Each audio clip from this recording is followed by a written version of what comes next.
Ayan, praise God. Magandang araw po sa ating lahat. I hope na you are in good condition, you are fine. Dahil po sa kahabagan ng Lord. Dahil po sa kabutihan ng Lord sa atin. And this day, we are going to tackle about the life of Jonah. The book of Jonah. Who is Jonah?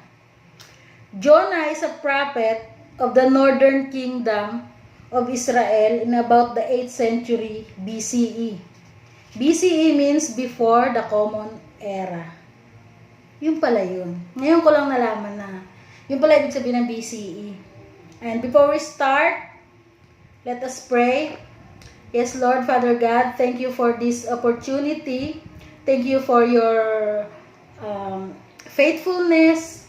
Thank you, Panginoon, na sa kabila ng aming mga unrighteousness, nandyan pa rin kayo at patuloy na nagbibigay ng mabubuting bagay, O God, patuloy na nagpo-provide, Panginoon, sa mga anak nyo, Panginoon, na nagtitiwala at nagre-rely, Panginoon, sa inyong mga promises.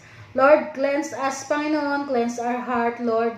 Patawarin niyo po kami sa aming mga pagkakasala, sa mga nagawa namin sa isip, sa salita at sa gawa, O God. Sa mga naisip namin, nagawa, Panginoon, nasabi na hindi ka lugod-lugod sa inyo, patawarin niyo po kami, O God. Lord, sa iyo ko po pinagkakatiwala ang araw na ito, ang oras na ito, O God, na bigyan niyo po ako ng wisdom and knowledge, Panginoon, na maibahagi, Panginoon, sa mga kapanood nito, mga kapakinig, Panginoon, na maibahagi, Panginoon, ang buhay ng isang man of God, Panginoon. Lord, maraming salamat po, Panginoon. And I pray na buksan niyo po ang puso ng bawat isa na maintindihan, Panginoon, ang inyong nais na ipahiwatig, nais na sabihin sa amin at Lord, maipamuhay rin namin, Panginoon, ang aming mga matututunan dito. Lord, maraming salamat po, Panginoon.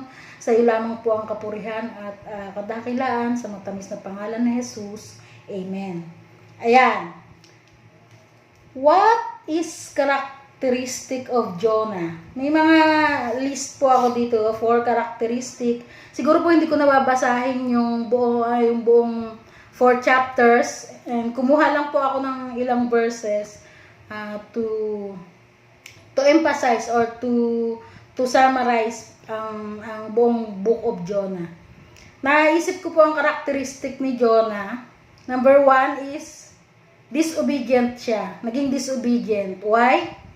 Makibukas po tayo sa Jonah, chapter 1, verse 2. Get up and go to the great city of Nineveh. Announce my judgment against it, because I have seen how wicked its people are. Ayan po, nakita ng Lord kung gaano kasama yung mga ginagawa ng tao sa Nineveh. And Nineveh pa lang, right? Pronunciation nito. Akala ko before kasi is Nineveh. Nineveh pala in English. And inutusan siya ng Lord na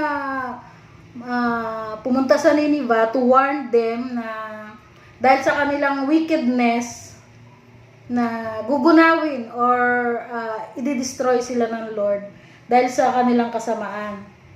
Pero ano po ang ginawa ni Jonah?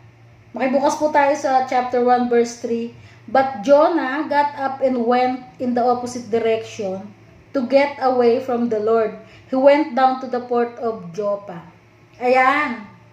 Ay, doon na po lumabas yung pagiging disobedient ni Jonah. Sa halip na sumunod siya sa Lord, pumunta sa kabilang side.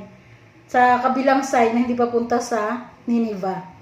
And siguro po nakaka-relate tayo na minsan sa halip na sumunod tayo sa Lord, ang ginagawa natin yung opposite nung ipinag-uutos niya o nung kalooban niya.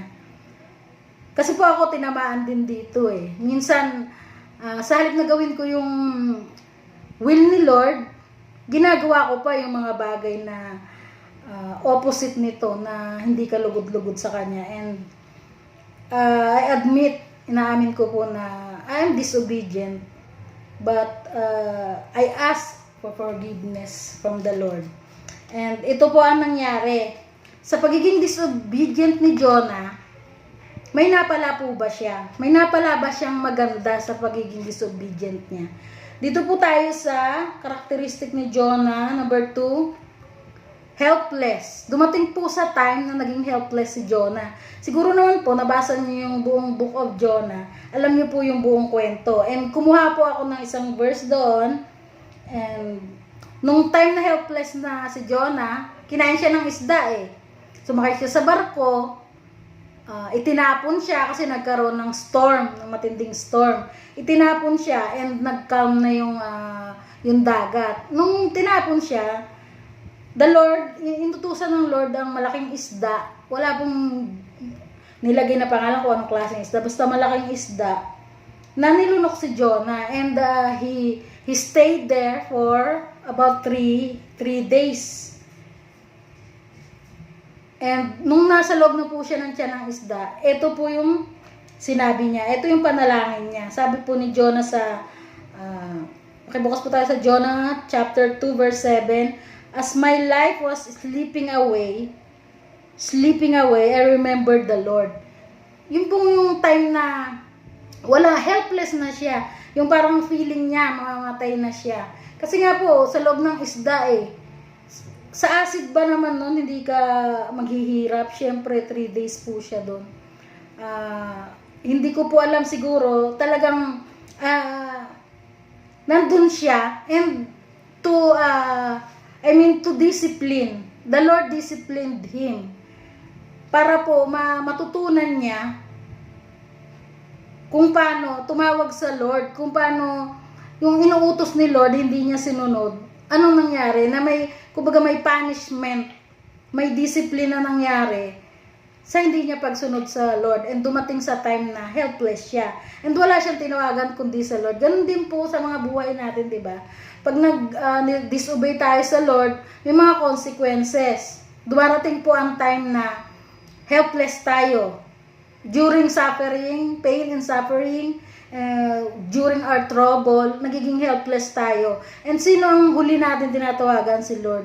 Kasi feeling natin, yun ang huli nating pag-asa, si Lord. Kapag wala na po tayong makuhang sagot or pag-asa or pag-asa sa ibang tao. Kunyari, humingi ka ng tulong sa ibang tao, wala na tayong makuhang tulong. And si Lord na yung maiisip natin because we are helpless. Yun po ang mahirap sa mga tao during our helpless time.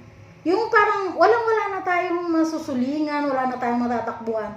Si Lord na yung naiisip natin and dumating po dun sa point na si Jonah is helpless. Wala na siya matutulungan, walang tao na tutulong sa kanya dun sa loob ng tiyan ng isda. Sino ba naman makakaalam na nandun siya sa loob ng tiyan ng isda, kundi ang Lord.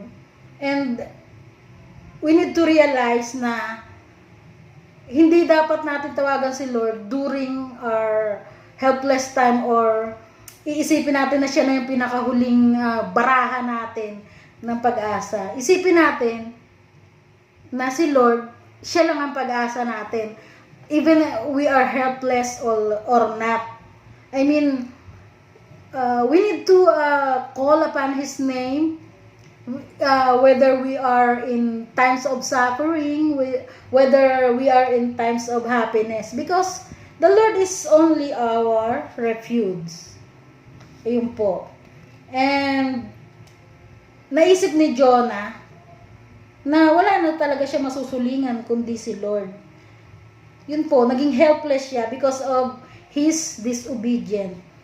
Andito po, pagdating po sa naging helpless siya, kinahawaan siya ng Lord nung nag-pray siya, na ang sabi niya, susunod na siya sa Lord. Ganun po tayo madalas ganun na, Lord, I will obey because nakatanggap tayo ng discipline sa Kanya. Nakatanggap tayo ng palo, kumbaga sa palo, ang father, pinapalo niya ang anak niya. Kapag nagkasala, diba? Pag hindi sumunod, pag hindi ka sumunod, palo ka. Ganun po ang nangyari kay Jonah. And maging tayo, ganun din. May mga punishment, may mga consequences sa hindi natin pagsunod sa Panginoon. And dito po number 3, ano pong ginawa ni Jonah? Nag-obey siya, pero hindi ko po alam kung bukal sa loob niya kasi parang naging ano siya, forced to obey, parang naging napilitan siyang mag-obey sa Lord. Kasi doon siya iniluwa ng malaking isda sa pampang, sa dalampasigan ng Nineveh. And makibukas po tayo sa Jonah chapter 3 verse 4. On the day Jonah entered the city, he shouted to the crowds, 40 days from now, Nineveh will be destroyed. Imagine kung ikaw, bukal sa puso mo yung pagsunod sa Lord na, 'di ba? Sobrang iksi, ilang words lang yung sinabi niya. 40 days from now on, masisira na, madidestroy na ang Nineveh. And imagine nyo, naniwala yung mga tao sa kanya. Ganun lang kaiksi yung sinabi niya. Maybe because some people saw him na baka namumutla na siya, or saw him na baka baka may nakakita sa kanya na galing siya sa isda. But the Lord, pag si Lord yung nag-utos sa'yo and sumunod ka, naging powerful yung salita ni Jonah na 40 days from now, Nineveh will be destroyed. Hindi man lang nagtanong yung mga tao, or siguro hindi na diniscuss sa book na yon, na bakit? Sino ka ba? Sino ba nag-utos sa'yo?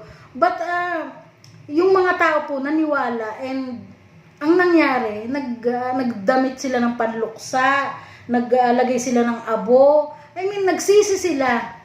In short, nagsisi sila, nagrepent sila, and ang Lord, kinaawaan sila despite of their wickedness, because they repented.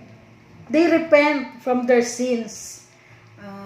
Nagluksa sila, hindi sila kumain, nag-ayuno sila, nag-fasting sila, na tanda ng pagsisisi nila sa kanilang mga kasalanan. And iyon po yung magandang nangyari dito. Doon lang sa ilang words na sinabi ni Jonah, ang daming naligtas. Kumbaga, naligtas sila from God's wrath. Naligtas sila sa galit ni Lord. Hindi na dinestroy ni Lord yung Nineveh because of that word from Jonah. Ganon din po tayo, na pag may inutos si Lord, sharean mo yan. Why not? Go! Kumbaga yung conviction mo nandun, sumunod ka sa Lord. Kasi malay mo yung tao na yun is nangangailangan talaga ng kaligtasan. Yung tao na yun ay nangangailangan talaga ng kapahingahan from the Lord. Naghahanap talaga ng kasagutan sa kanyang mga katanungan. Kaya po, kapag nag-utos si Lord, sundin po natin, because yung marami pong kaluluwa, maraming kaluluwa na naghihintay ng salvation. Baka isa tayo dun sa gagamitin ni Lord para masave sila. And dito po ako sa number 4. Number 4 na po tayo. Ang katangian po ni Jonah is grumpy or complainer. Reklamator in short. Makibukas po tayo sa Jonah chapter 4 verse 3. Now Lord, take my life, for it is better for me to die than to live. Yun po, reklamo niya. Bakit iniligtas niya? Naiinis siya, galit na galit siya kasi iniligtas ni Lord yung mga taga Nineveh. Which is yun ang purpose ni Lord, kaya pinawarningan sa kanya yung mga taga Nineveh. Kasi maawain daw si Lord, yun ang sabi ni Jonah. Maawain ka, alam ko na maawa ka sa kanila, na mawawala yung galit mo pag nagsisi sila. So, ganun nga po ang nangyari. Hindi na dinestroy ng Lord ang Nineveh, and dahil naawa siya kasi nagsisi sila. Ganun po, kahit gaano ka makasalanan, kahit gaano ka ka-wicked, kahit anong dami mong iniquities, pag ikaw ay nagrepent sa Lord, andyan siya. He is merciful. He is merciful, but He is just. Pag nagkasala tayo, nandun ang consequences, nandun ang punishment. But the Lord is merciful. Once that we are repented, once that we are going to repent from our sins, andyan siya para magpatawad. And yun po ang katangian ni Lord na buti sa kabila ng ating mga unrighteousness. Nandyan siya para magpatawad. Nandyan siya para kahabagan tayo. And si Jonah is naging reklamador. Naging reklamador siya. Bakit daw iniligtas yung mga taga Nineveh? Because the Lord is merciful God. And makibukas po tayo sa Jonah chapter 4 verse 4. But the Lord replied, is it right for you to be angry?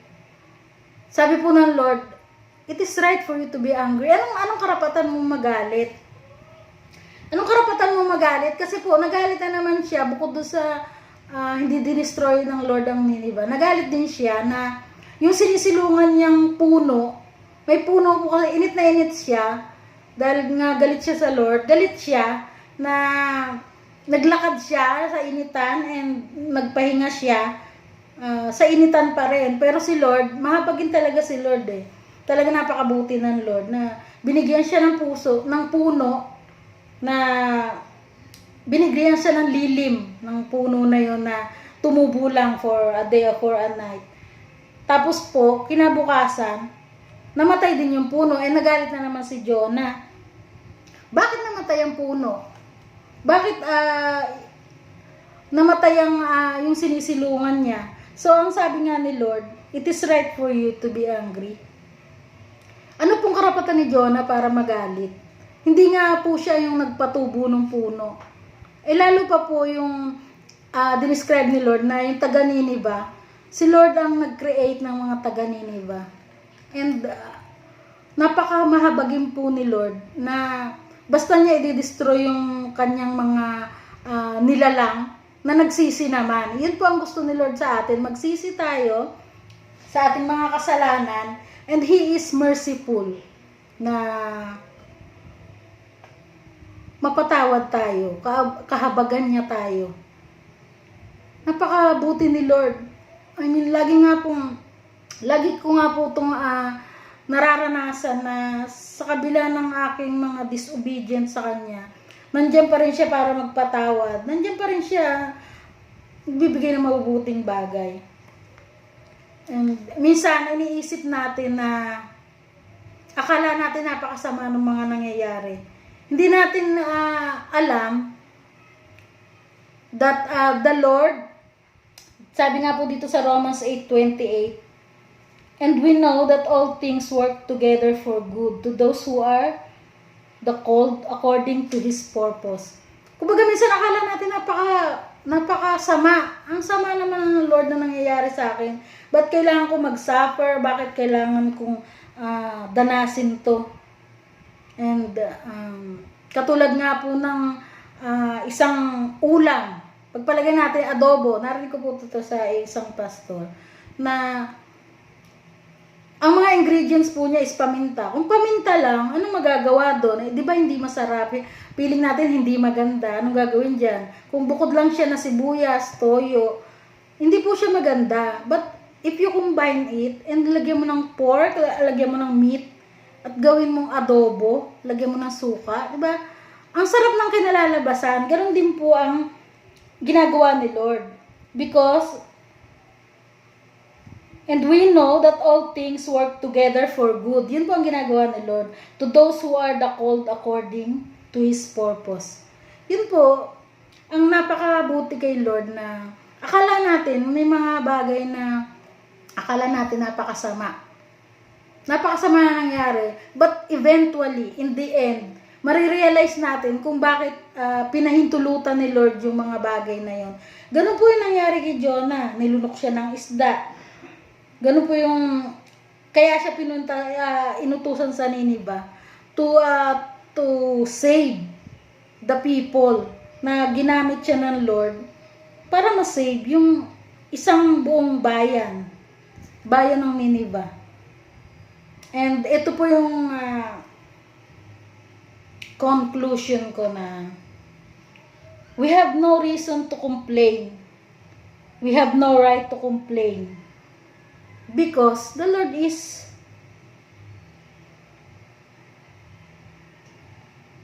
allowing this, allowing things, all things, the Lord allowing all things for good.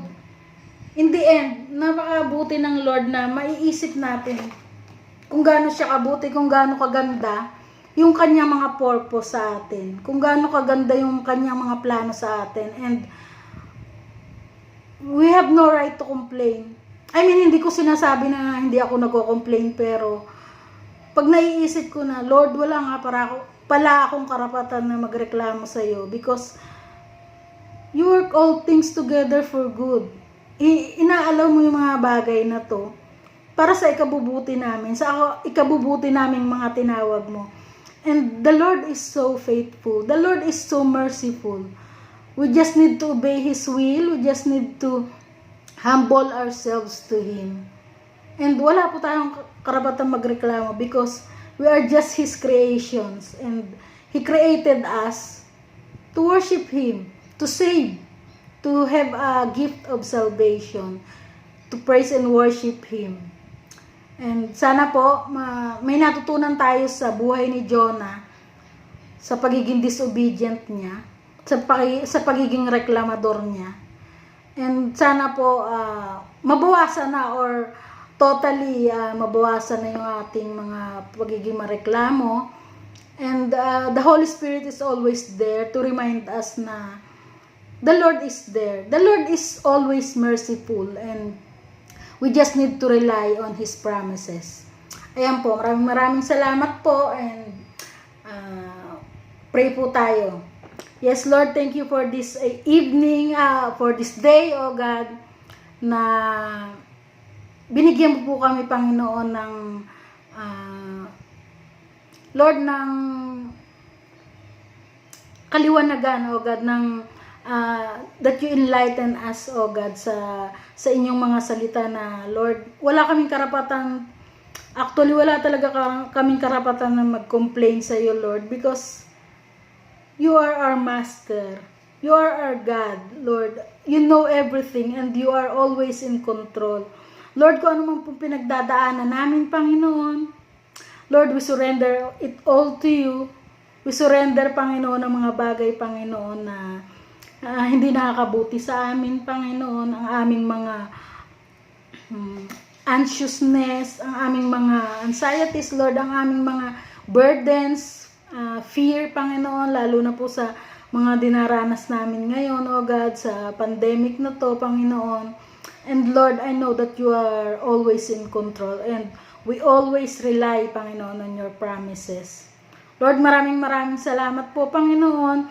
Teach us how to be grateful, Panginoon, sa mga bagay na ipinagkakaloob niyo, O God. Teach us to be humble, Panginoon, na hindi kami maging reklamador, Panginoon, sa konting mga problema na dumaraan sa aming mga buhay. Lord, give us a clean heart, Panginoon, and pure and clean heart, Lord, and let us be a blessing to other people. Lord, maraming salamat po. Sa iyo lamang po ang kapurihan at kadakilaan, sa matamis na pangalan ni Jesus. Amen.